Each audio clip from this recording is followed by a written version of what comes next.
What's up YouTube, how's everybody doing? Zed here, back again with another video, and today we're doing a very quick $300 budget home build. Now this is mainly for people that are looking just to do internet web browsing or basic watching movies or really anything of that nature. No gaming here, no video editing here, just a simple $300 build that's going to actually cost you a little less than 300 bucks, as it says on PC Part Picker, of $275 with 91 cents. Alright, so the CPU that I've chose is the Intel Pentium G3258, a 3.2 GHz dual core CPU with 3 megs of level 3 cache and 53 watts TDP of 53 watts.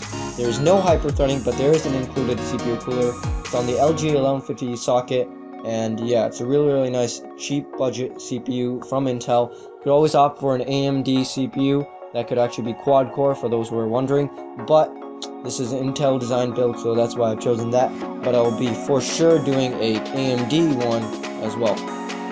The motherboard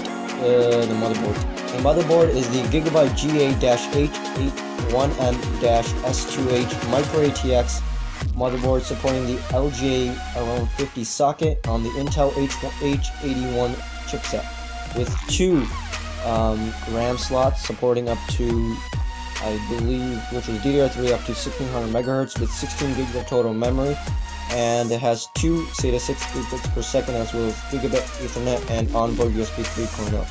In front I/O is pretty good with included HDMI as well as 4 USB 3.0. And yeah, it's going to cost you around $50 at SuperBase. Moving down to the RAM, this is going to have to be the Kingston 4GB DDR3 at 1600 MHz for just $22. I've chosen 2 sets of that, so that's a total of 8 gigs. So for this build, maybe 8 gigs is a little bit too much, but it's really nice to have a good open desk and have a lot of room for 8 gigs of RAM. And more tasks, more programs starting to use more RAM, so it's really important that you have a lot. Alright, so that's the RAM that I've chosen. Kingston 4GB 1600 MHz DDR3, and that's 8 gigs, so that's 2 sticks. That's going to take up both those slots on the motherboard, so there's going to be very little room for expandabilities for those who are need that. There's no heat spreader on this, it's just plain green memory. Moving down to the storage, this is going to be the Seagate Barracuda 1TB 3.5-inch 72,000 RPM internal hard drive on SATA 6 gigabits per second interface for around $50. It's a very nice hard drive. You can always opt for the Western Digital Caviar Blue drive, which is going to be slightly more, but this one was a bit more expensive, cheaper, so that's why I chose it. 1 TB is enough for anybody that's looking for just use this as a basic home PC.